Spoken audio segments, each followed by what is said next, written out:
हाँ जी दोस्तों, क्या हाल है, क्या हाल है, क्या हाल है। I hope you are all doing really really well. दोस्तों, welcome to today's rapid revision. क्या करने वाले हैं सर आज के रिवीजन में? हम लोग पूरा का पूरा chapter declaration and payment of dividend का पूरा चैप्टर खत्म करने वाले हैं। दोस्तों, आप लोगों को अगर इस चैप्टर का नोट चाहिए तो नीचे डिस्क्रिप्शन में आपको लिंक मिलेगा, वो लिंक से जाकर के आप you can grab these notes. But right now we are going to revise this whole chapter in depth in the least time possible. दोस्तों, ये जो चैप्टर है ये एग्जाम में आपके कभी 6 मार्क का आता है, कभी 2 नंबर का आता है, कभी 3 नंबर का आता है, और ये पिछले अटेम्प्ट में नहीं आया था, यानी कि नवंबर 23 में नहीं आया था, मई 24 का देखना पड़ेगा। बट दोस्तों, ये जो चैप्टर है इसमें 6 मार्क तक के क्वेश्चन आने की पोटेंशियल है, और अगर एक क्वेश्चन बनेगा तो 4 मार्क का तो जरूर बनेगा। तो इसको एकदम ध्यान से सुन लीजिए, बहुत ही आसान चैप्टर है, आपका पूरा का पूरा थोड़ी देर में मैं खत्म करके दे दूंगा। दोस्तों, ये जो चैप्टर है इसमें बहुत लिमिटेड सेक्शन है। ये शुरू होता है सेक्शन नंबर 123 से और ये जाकर के खत्म होता है 127 में। इसमें एक और डिविडेंड का डेफिनेशन भी है जो दिया हुआ है 2 क्लॉज 35 में, तो दोस्तों शुरू करते हैं बिना किसी बकवास के।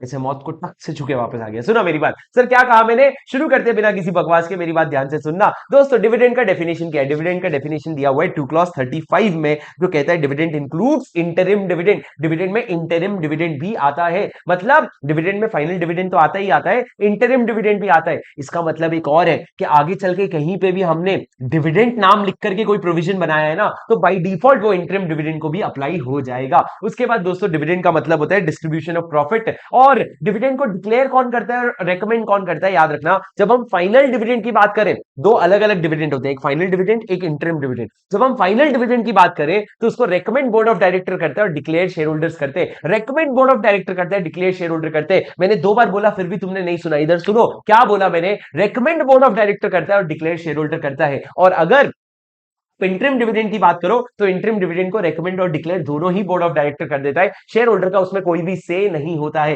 रेट क्या होगा जब आप फाइनल डिविडेंड की बात करो? तो जो rate board of director recommend करे ना, आप उससे ज्यादा का रेट नहीं कर सकते। It shall not exceed the rate amount recommended by the board. आप उतना ही, या थियोरेटिकली आप उससे कम अप्रूव कर सकते हो, पर उससे ज्यादा आप नहीं बोल सकते। दोस्तों, डिविडेंड जो मिलता है वो परसेंटेज में होता है।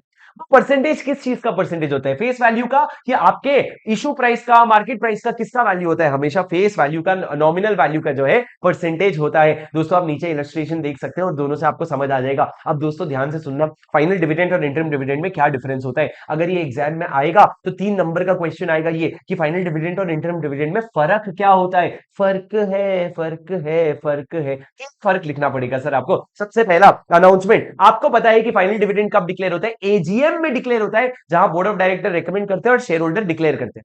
पर दोस्तों, इंटरिम डिविडेंड की बात करो ना, it is declared between 2 AGMs. Interim dividend जो है वो ड्यूरिंग द फाइनेंशियल ईयर भी डिक्लेयर हो सकता है, या फाइनेंशियल ईयर के एंड से लेकर के एजीएम के पहले भी डिक्लेयर हो सकता है, कभी भी डिक्लेयर हो सकता है। पर जो एजीएम वाले दिन जो डिक्लेयर हो रहा है वो आपका फाइनल डिविडेंड हो गया। एजीएम के पहले या एजीएम के बाद सब कुछ आपका इंटरिम डिविडेंड है। अब दोस्तों, इंटरिम डिविडेंड के लिए आप पैसा दोगे, फाइनल डिविडेंड के भी आप पैसा दोगे। सोर्स क्या होगा पैसों का? सर फाइनल डिविडेंड में ऐसा कोई एसेट सोर्स नहीं लिखा है, पर इंटरिम डिविडेंड में इन्होंने बकायदा बताया है कि या तो तुम प्रॉफिट्स दोगे, करंट ईयर के प्रॉफिट्स दोगे, या आप सोर्स जो है इंटरिम डिविडेंड का, आपका सरप्लस इन पीएनएल अकाउंट रहेगा या करंट ईयर प्रॉफिट्स रहेंगे। मतलब सर आपको एक बात बताओ, इंटरिम डिविडेंड ना आपके फ्री रिजर्व, जनरल रिजर्व वगैरह से नहीं दिया जाता, वो आपके पीएनएल के सरप्लस बैलेंस से दिया जाता है। अगर आपके पीएनएल में ऐसे फ्लोटिंग बैलेंस है, ऐसे सरप्लस बैलेंस है, तो उससे आप इंटरिम डिविडेंड दोगे, वरना आप फ्री रिजर्व से, जनरल रिजर्व से, सीआरआर वगैरह से कहीं से भी इंटरिम डिविडेंड नहीं दे सकते। अगर आपको देना ही है वहां से, तो आप फ्री रिजर्व से पहले ट्रांसफर करो उसको पीएनएल में, और उसके बाद आप क्या करोगे, उसको डिस्ट्रीब्यूट कर सकते हो। इसके बारे में हमने क्लास में बहुत डिटेल में चर्चा किया था। अब दोस्तों, उसके बाद आता है आपका रेट ऑफ डिविडेंड। डिविडेंड का रेट क्या होगा? देखो भैया, प्रॉफिट है तो कोई लोड ही नहीं है।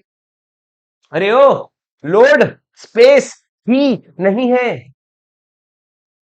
लोड ही नहीं है सर, आपका कोई लोड ही नहीं है। अगर आपका या तो करंट ईयर में प्रॉफिट है, इंटरिम डिविडेंड की बात करो तो, और प्रीवियस आपका फाइनल डिविडेंड में जिस साल का डिविडेंड दे रहे हो उस साल में प्रॉफिट है। पर दोस्तों, अगर लॉस है तो क्या होगा? लॉस है तो इंटरिम डिविडेंड के केस में हमने क्या बोला?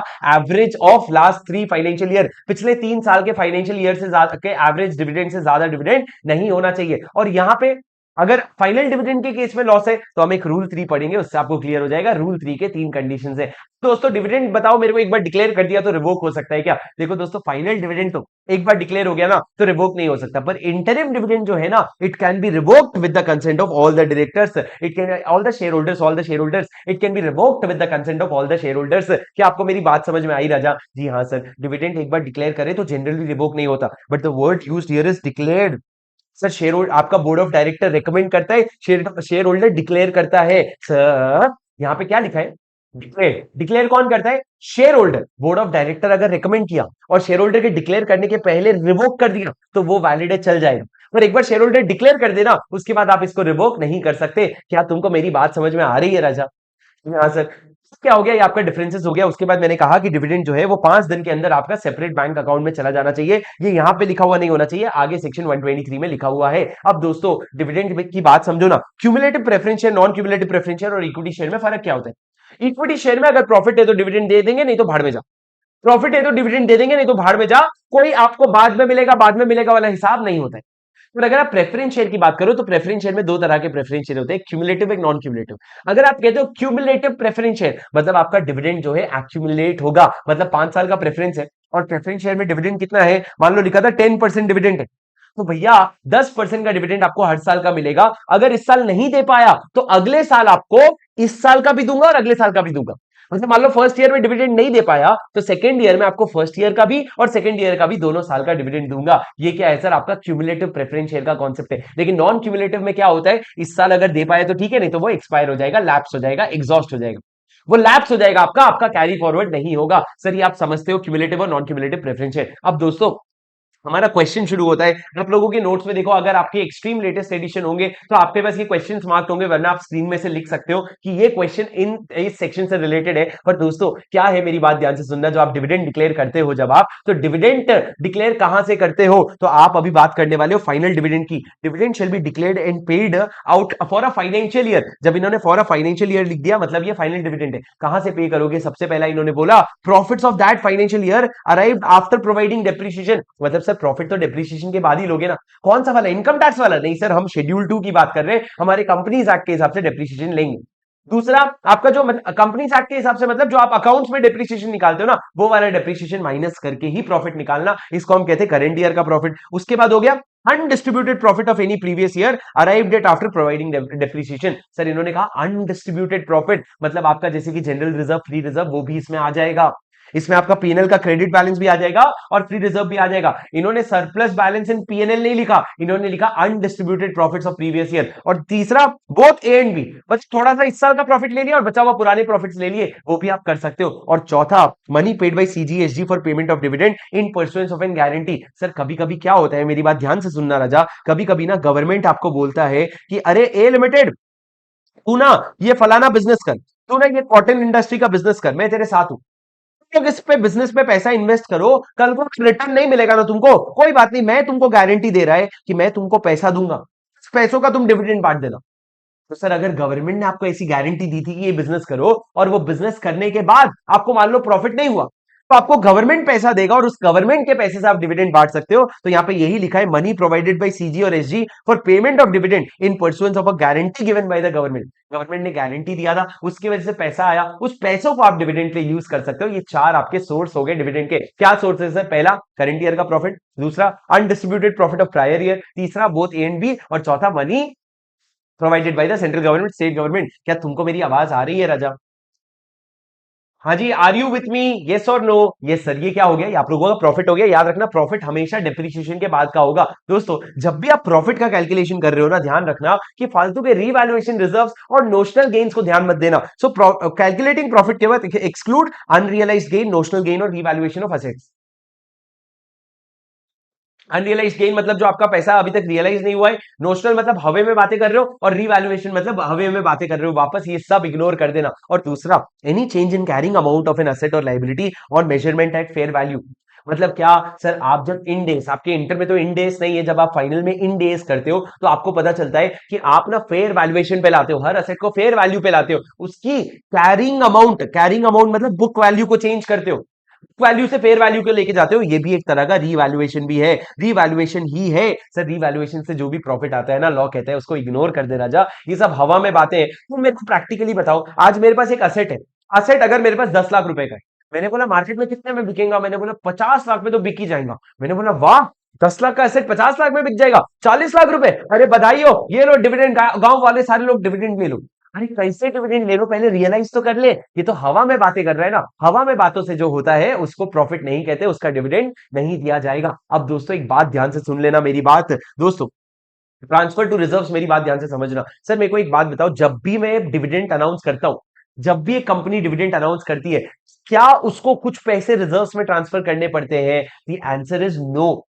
पहले के जमाने में यानी कि भिड़े भाई के जमाने में क्या था, भिड़े भाई के जमाने में प्रोविजन ये था कि अगर आप अपने डिविडेंड डिक्लेयर कर रहे हो ना, तो एक 5% तो भी मान लो आप पीएनएल से जनरल रिजर्व में ट्रांसफर करोगे, एक 5% आप जनरल रिजर्व में ट्रांसफर करोगे। पर फिर हमने बोला हमको घंटा फर्क नहीं पड़ता उससे, हमने वो प्रोविजन ही हटा दिया। हमने बोला अब तो ट्रांसफर करना मैंडेटरी नहीं है, तेरी मर्जी है, तेरे को करना है तो कर, और जितना करना है कर। क्या लिखा हुआ है, अ कंपनी में, मे मतलब क्या सर, सिर्फ मे के महीने में ट्रांसफर करेगा? अरे नहीं रे, मे मतलब शायद, अ कंपनी में before declaration of dividend transfer such percentage of profit as it may consider appropriate to the reserves of the company. तेरे को जैसा अमाउंट ठीक लगे ना, उतना अमाउंट रिजर्व में डाल देना, कोई प्रॉब्लम नहीं है। सर मेरे को बताओ, क्या कैपिटल रिजर्व यूज कर सकते हो आप डिविडेंड के लिए? नहीं सर, डिविडेंड के लिए आप क्या यूज कर सकते हो, फ्री रिजर्व यूज कर सकते हो, कैपिटल रिजर्व जो है उसको फ्री यूज नहीं कर सकते। मेरे को बताओ, carried over previous losses and depreciation not provided in previous year.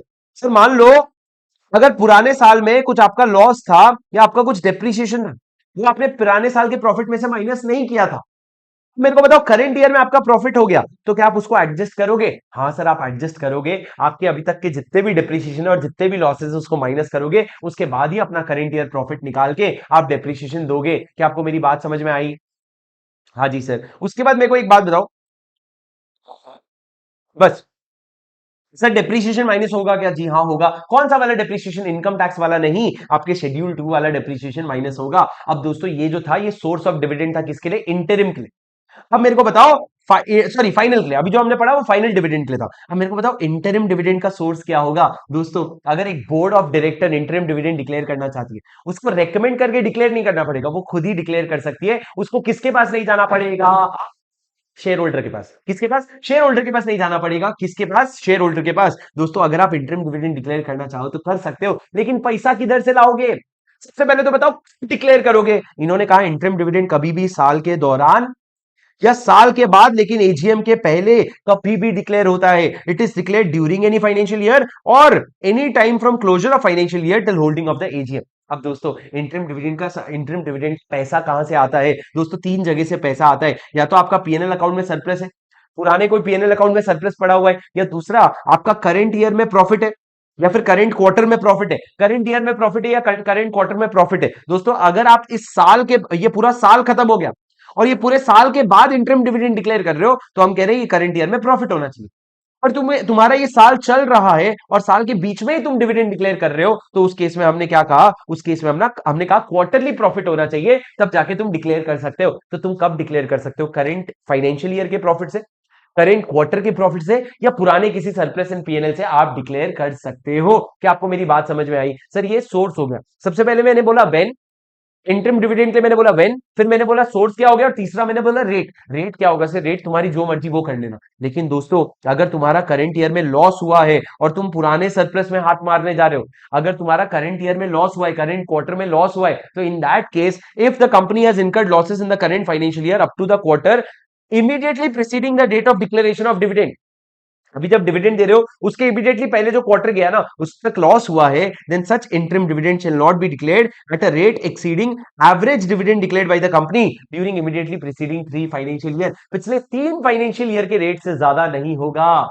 पिछले 3 फाइनेंशियल ईयर के रेट से ज्यादा नहीं होगा, पिछले 3 फाइनेंशियल ईयर का एवरेज लेना पड़ेगा। ये रेट अब आया जब आप इंटरिम डिविडेंड की बात करो।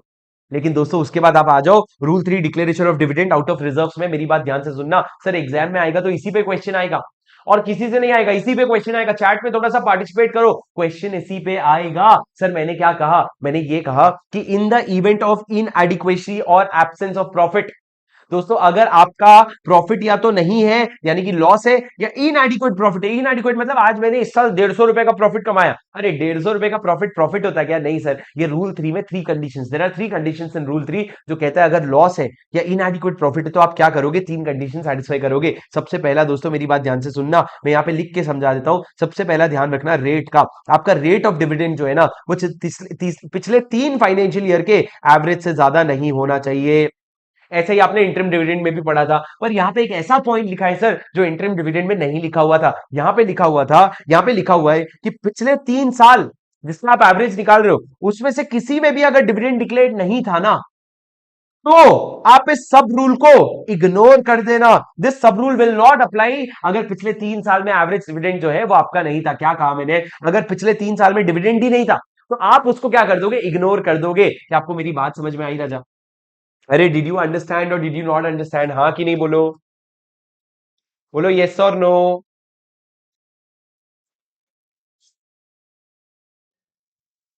हाँ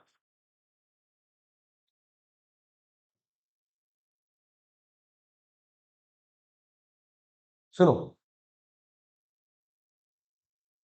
सर, समझे सर? ये क्या हो गया, ये तीनों प्रोविजन, ये तीनों ये इंटरम में ऐसा कोई प्रोविजन नहीं था, पर यहां पे लिखा हुआ है कि अगर आपका, यहां पे लिखा हुआ है the sub rule 1 shall not apply if the company has not declared any dividend in each of the 3 preceding financial year. पिछले 3 साल में अगर नहीं किया है तो ये सब रूल 1 अप्लाई नहीं होगा। दूसरा मेरी बात ध्यान से सुनना, दूसरा कंडीशन क्या है सर? आप अपने रिजर्व्स में से कितना अमाउंट विड्रॉ करोगे? How much amount are you going to withdraw? दोस्तों आप अपने रिजर्व्स में से कितना विड्रॉ करोगे? Maximum 1/10 of paid up share capital plus free reserve, जिसको हम 10% भी बोल सकते हैं। 1/10 of paid up share capital plus free reserve आप निकालोगे। मैंने आपको समझाया था ये अगर आपका फ्री रिजर्व है इसमें से आप 1/10 निकाल लोगे, लेकिन 1/10 निकालने के बाद कुछ पैसे साइड में रख देना। कितना पैसा साइड में रखोगे? आपका जितना करंट ईयर का लॉसेस है ना उसको सेट ऑफ करने के लिए साइड में रखोगे, और बाकी बचा हुआ पैसा आप एज ए डिविडेंड यूज कर सकते हो। तो 10% निकालना किसका?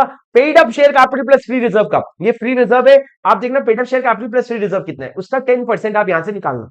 जितना पैसा आपका करंट ईयर में लॉस हुआ है उसको सेट ऑफ कर देना और बचा हुआ पैसा डिविडेंड दे देना। ये आपका रेट बी हो गया। और तीसरा दोस्तों, balance in reserve after such withdrawal is not less than 15%। आपका फ्री रिजर्व में 15% से कम का बैलेंस नहीं होना चाहिए आफ्टर विड्रॉल। दोस्तों रिवीजन में कोई नहीं करवाएगा, पर एक क्वेश्चन अपन कर लेते हैं, क्योंकि भैया अगर ढंग से नहीं समझे तो समझ के फायदा क्या है। दोस्तों मैं आपको एक सिंपल सा एग्जांपल दे देता हूं। आपका पेड अप शेयर कैपिटल अगर 100 करोड़ रुपए का है और आपका फ्री रिजर्व 20 करोड़ का है, आपका कैपिटल रिडेम्पशन रिजर्व जो है वो 50 करोड़ रुपए का है, आपका पिछले 3 साल का एवरेज डिविडेंड 12% है, और आपने प्रपोज किया इस साल का 10% डिविडेंड दूंगा। मेरे को बताओ 10% डिविडेंड दे सकते हो क्या?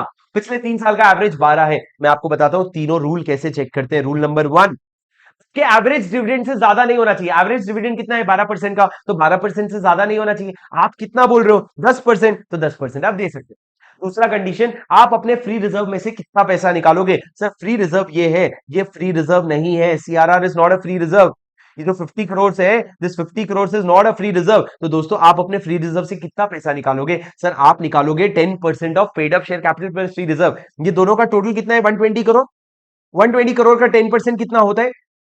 120 करोड़ का 10% होता है 12 करोड़। अब 12 करोड़ निकालोगे। अब आप पूछोगे सर करंट ईयर का लॉस कितना था, तो मैं कहूंगा करंट ईयर में लॉस 2 करोड़ का था। तो आप इस 12 करोड़ में से 2 करोड़ करंट ईयर का लॉस हटा दोगे और आप बोलोगे 10 करोड़ रुपए तक का डिविडेंड दे सकते हो। और तुमको चाहिए कितना था? तुमको तो डिविडेंड 10% देना था। तुमको तो डिविडेंड 10% देना था, तो सर 10% किसका होगा? 10% होगा पेड अप शेयर कैपिटल का, यानी कि 10% ऑफ 10 करोड़। तो आपको देना भी 10 करोड़ था, तो बहुत बढ़िया, बहुत बढ़िया, आप 10 करोड़ दे सकते हो। और तीसरा कंडीशन क्या है सर? जब आप 10 करोड़ रुपए डिविडेंड दोगे तो आप उतना फ्री रिजर्व से निकालोगे। फ्री रिजर्व कितने का है? फ्री रिजर्व 20 करोड़ का है। 20 करोड़ में से जब 10 करोड़ निकाल लोगे तो बचेगा 10 करोड़। लेकिन हमको minimum 15% of paid up share capital चाहिए। पेड अप शेयर कैपिटल कितना है? 100 करोड़। उसका 15% यानी कि 15 करोड़ का तो मिनिमम बैलेंस चाहिए, पर आपका मिनिमम बैलेंस, आपका बैलेंस 10 करोड़ बचेगा। तो ये कंडीशन सेटिस्फाई नहीं हो रहा है। तो हमने कहा बेटा, हमने कहा अब तू 10 करोड़ नहीं, तू सिर्फ 5 करोड़ निकाल सकता है। तो 20 करोड़ रुपए में से 5 करोड़ निकालेगा तो तेरा 15 करोड़ बैलेंस बचेगा। तो 10% का डिविडेंड नहीं दे सकता, तो 5% का डिविडेंड दे सकता है। सर ये तीनों कंडीशन को मिला करके इस तरीके से आप आंसर निकालते हो। सर समझे क्या? समझे क्या? परफेक्ट प्रो हो गए हो तुम लोग चैट में। सुनो मेरी बात सर, उसके बाद मेरी बात सुनो ना ढंग से, थोड़ा सा टाइमलाइन सुनो ना।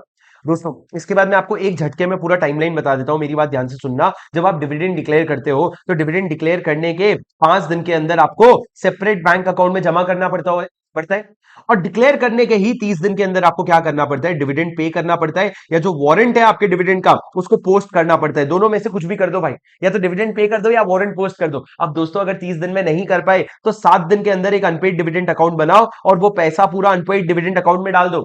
ये जो सेपरेट बैंक अकाउंट में आपने डाला था वो पैसा अब अनपेड डिविडेंड अकाउंट में डाल दो 7 दिन के अंदर। दोस्तों अगर तुमने 30 दिन के अंदर पे नहीं किया ना तो तुमको 18% पर एनम का ये लग जाएगा पेनल्टी।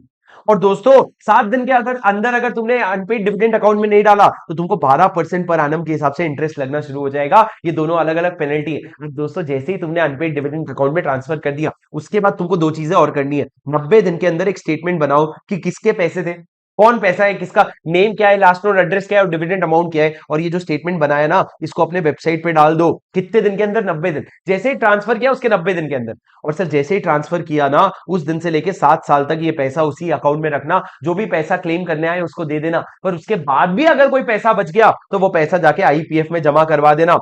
सर आईपीएफ में जमा करने के बाद आप मेल करना आईपीएफ अथॉरिटी को, आप मेल करना आईपीएफ अथॉरिटी को कि हमने पैसा जमा करवा दिया है। वो चेक करके आपको क्या दे देगा, रिसीट दे देगा कि हाँ भैया तूने मेरे पास 5 करोड़ या 10 करोड़ जमा करवाया है। सर समझे?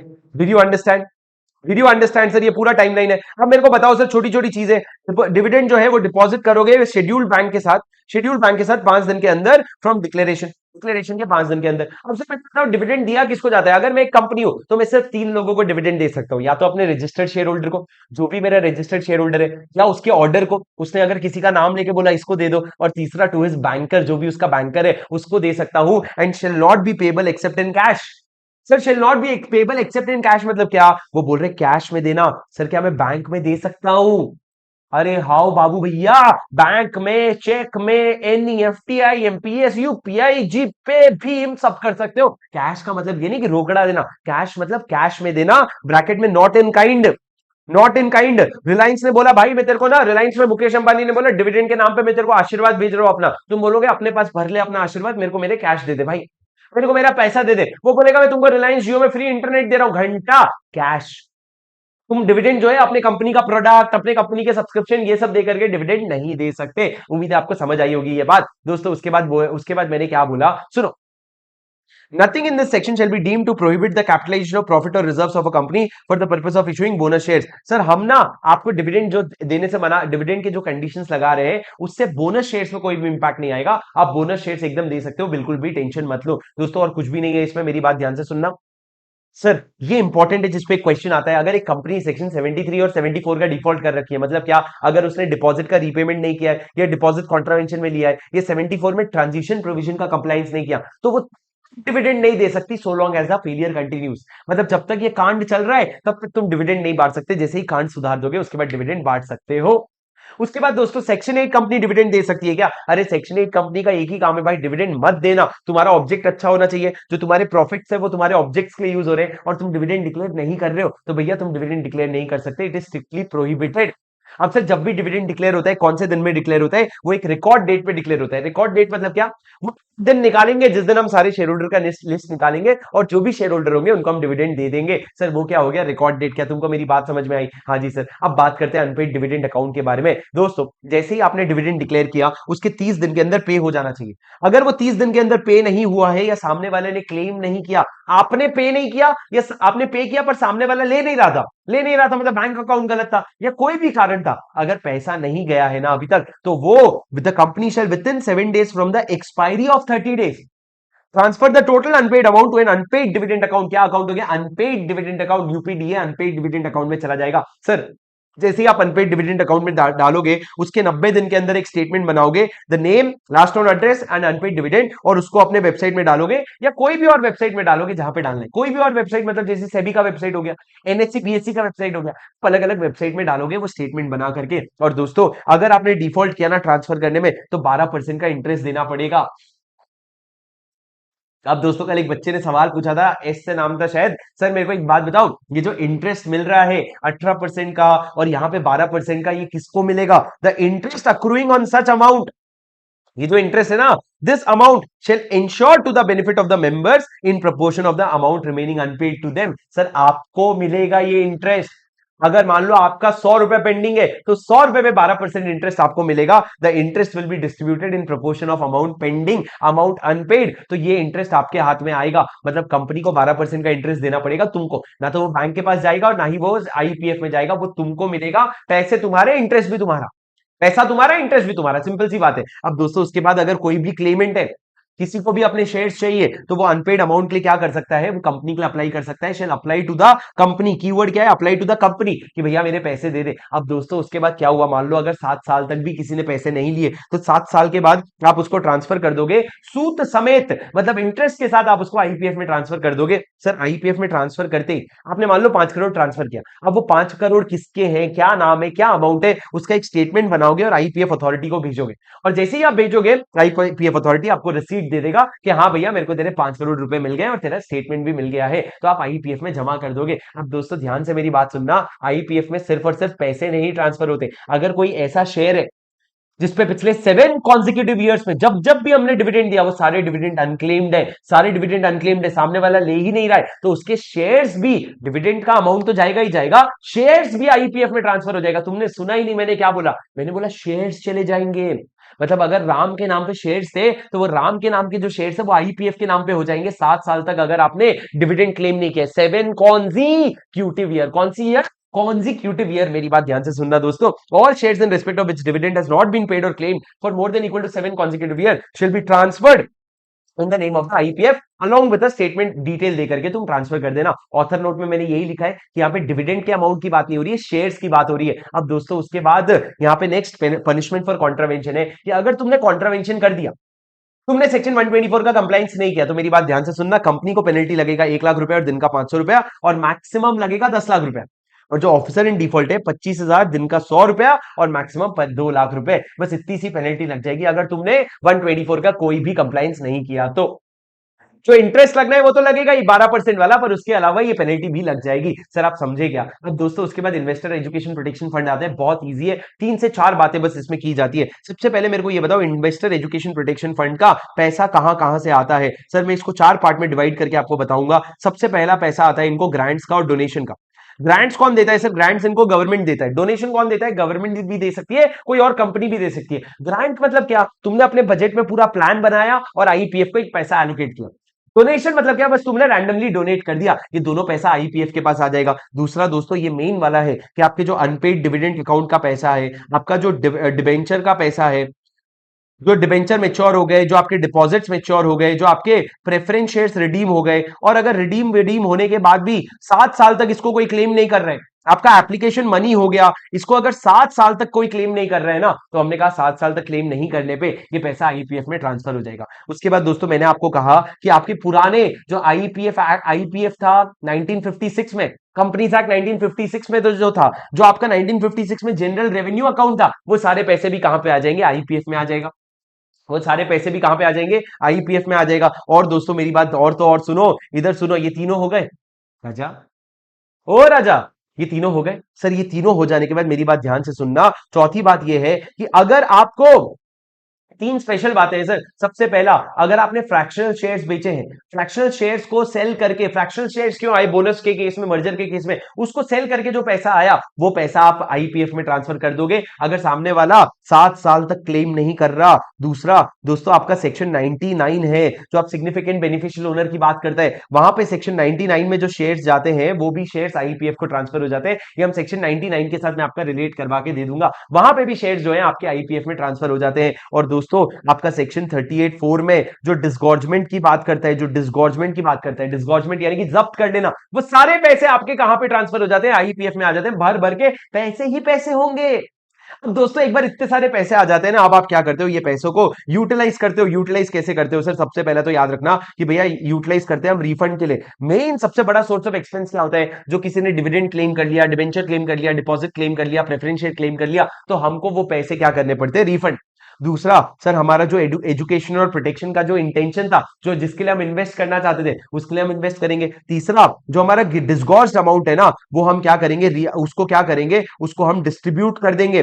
Between eligible and identifiable participants. मैं आपको यहीं से पढ़ाता हूं ताकि तुमको भी दिखे दोस्तों क्या लिखा हुआ है। Between your eligible and identifiable participants, तुम क्या करोगे, डिस्गॉर्स अमाउंट को डिस्ट्रीब्यूट कर दोगे, लेकिन उस इंसान को जिसका एक्चुअल में लॉस हुआ है, उस इंसान को जिसका एक्चुअल में लॉस हुआ है उसके हाथ में डिस्ट्रीब्यूट कर दोगे। चौथा दोस्तों मेरी बात सुनो, अगर कोई क्लास एक्शन सूट हुआ है 37 या 245 में, 37 या 245 में क्लास एक्शन सूट हुआ है तो उसके लिए रिइंबर्समेंट करने के लिए आप यूज करोगे। और पांचवा, कोई भी और खर्चा अगर हुआ है आपका, any other purpose instant thereto, उसके लिए आप ये फंड के पैसे यूटिलाइज करोगे। सर ये चार चीजें याद करना बहुत जरूरी है। अब दोस्तों मेरी बात ध्यान से सुनना। सर आप ये जो आईपीएफ अथॉरिटी, आप जो आईपीएफ का फंड बना रखे हो ना, इसको मैनेज करने के लिए एक अथॉरिटी बनाओगे, आईपीएफ अथॉरिटी। उसमें सर तीन कुर्सियां होंगी, बड़ी बड़ी तीन कुर्सी। पहली कुर्सी होगी चेयरपर्सन की। उस चेयरपर्सन में कौन बैठेगा, जो एमसीए का सेक्रेटरी है ना, वो यहाँ का एक्स ऑफिशियो मेंबर बन जाएगा। एफ एक्स ऑफिशियो मतलब क्या, by virtue of your position in any other office you become chairperson in this particular IPF authority. दूसरा सर आपका सीईओ बैठेगा। सीईओ कौन होगा, जिसको भी सीजी अपॉइंट करेगा। और तीसरा आपके मेंबर्स होंगे जो 7 से कम होंगे, 7 से ज्यादा नहीं हो सकते आपके मेंबर्स होंगे। उस मेंबर में कौन आता है, उस मेंबर में आपका चेयरपर्सन भी गिन लेंगे। अब दोस्तों उसके बाद आपके इंपॉर्टेंट पॉइंट में क्या आता है, ये देखो इंपॉर्टेंट पॉइंट में 10 और 11 आता है, और एक्चुअली 8 भी आता है। दोस्तों सुनो, आपको आपका बुक्स ऑफ अकाउंट्स बनाना पड़ेगा। कैसे बनाओगे, जैसे सीएनएजी बोलेगा। पॉइंट नंबर 8 में क्या लिखा है, सेपरेट अकाउंट्स बताओ बनाओ जैसा सीएनएजी बोलेगा। उस अकाउंट्स को ऑडिट करवाओ। कौन करेगा ऑडिट, सीएनएजी। और ऑडिट करने के बाद वो ऑडिट रिपोर्ट देगा। तो ऑडिट रिपोर्ट किसको दे दोगे, तुम उसको सेंट्रल गवर्नमेंट को दे दोगे। तो अकाउंट्स बनाओ ऑडिट करवाओ, अकाउंट्स बनाओ ऑडिट करवाओ, किसका, आईईपीएफ का, फंड का। उसके बाद दोस्तों एनुअल रिपोर्ट में मैंने कहा, क्या कहा, एनुअल रिपोर्ट में मैंने कहा एक एनुअल रिपोर्ट भी बनवाओ, और उस रिपोर्ट को सेंट्रल गवर्नमेंट को दो। सेंट्रल गवर्नमेंट उसको each house of the parliament के सामने रखेगा, यानी कि लोकसभा और राज्यसभा के सामने रखेगा। सर ये तीनों प्रोसीजरल बात हो गई, कोई बात नहीं है। बुक्स बनाओ, ऑडिट करवाओ, ऑडिट बना करवा के सीजी को रिपोर्ट दे दो। उसके बाद एनुअल रिपोर्ट बनाओ, एनुअल रिपोर्ट सीजी को दे दो, सीजी उसको क्या कर देगा, हाउस ऑफ पार्लियामेंट के सामने रख देगा। क्या क्या रखेगा सीजी, देखो एक तो एनुअल रिपोर्ट जो आपने दिया वो, और ऑडिट रिपोर्ट जो आपने दिया वो दोनों सीजी क्या करेगा, हाउस ऑफ पार्लियामेंट के सामने रख देगा। समझे क्या मेरी बात। हाँ मेरे को वो जेठालाल वाला आ गया। ऑडिट अकाउंट बनाओ, ऑडिट करो, सीजी को दे दो, चाय बिस्किट खाओ, चाय बिस्किट खाओ, सोते जाओ, चाय चाय बिस्किट खाओ, चाय पियो बिस्किट खाओ, चाय पियो बिस्किट खाओ। वेरी गुड नालायको, इधर सुनो मेरी बात।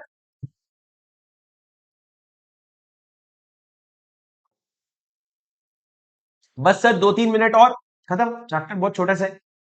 दोस्तों उसके बाद क्या है आपका सेक्शन नंबर 126 जो बात करता है आपके राइट ऑफ डिविडेंड के बारे में। दोस्तों मैंने ये वाला आपको एग्जांपल के तरीके से समझाया था, बहुत सिंपल है। क्या बताया था मैंने आपको, इधर देखो ना, मेरी आंखों में देखा कर, जब मैं बात करता हूं मैं वो लौंडा हूं जो तेरे साथ पढ़ता हूं। इधर देखो दोस्तों, क्या कहा मैंने, सेक्शन नंबर 126 कहता है राइट टू डिविडेंड। दोस्तों अगर कैटरीना ने जैकलिन को दिया, कैटरीना जैकलिन को कैसे, भाई शुभम क्या सोच रहा, सलमान ने अगर जैकलिन को दिया, ठीक है, सलमान ने अगर जैकलिन को दिया, क्या दिया सर, जैकलिन को वही, क्या, फार्म हाउस में दिया, याद करो ना, रिलायंस के शेयर्स बताया तो था मैंने तुमको। तुम कहां पहुंच गए। सर सलमान ने अगर जैकलिन को रिलायंस की शेयर्स दिए तो उस केस में मेरी बात ध्यान से सुनना। जब जैकलिन या सलमान चले जाएगा कंपनी के पास कि भैया हमने शेयर बेच दिया है, ये ट्रांसफर डीड बनाए, प्लीज इसको रजिस्टर कर लो। जब आप चले जाओगे रजिस्ट्रेशन करवाने के लिए, उसके बाद रजिस्ट्रेशन होने में समय लगेगा। आप चले गए रजिस्ट्रेशन के लिए, लेकिन रजिस्ट्रेशन होने में समय है। उस बीच में अगर कंपनी ने कोई डिविडेंड डिक्लेयर कर दिया, that dividend will not be paid, that dividend will be transferred to unpaid dividend account, that dividend will be transferred to unpaid dividend account, unless Salman Khan जो रजिस्टर्ड शेयर होल्डर था वो ये order दे दे कि भैया Jacqueline को dividend का payment दे दो, तब तक आप डिविडेंड का पेमेंट नहीं करोगे। क्या आप मेरी बात समझ रहे हो।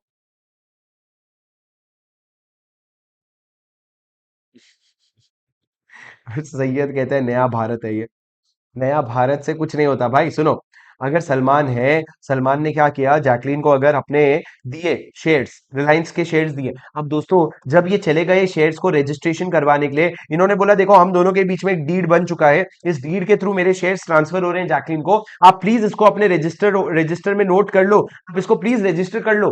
सर अब रजिस्टर करने में टाइम तो लगेगा, उस टाइम के बीच में अगर डिविडेंड डिक्लेयर हो गया तो डिविडेंड कायदे से किसको देते हो आप, रजिस्टर्ड शेयर होल्डर को। रजिस्टर्ड शेयर होल्डर आज की डेट में कौन है, सलमान। लेकिन सलमान अभी रजिस्टर्ड शेयर होल्डर है, पर नया एप्लीकेशन आ चुका है कि जैकलीन को रजिस्टर करो। किसको दे, हमने बोला एक बार के लिए तो अनपेड डिविडेंड अकाउंट में डाल दे।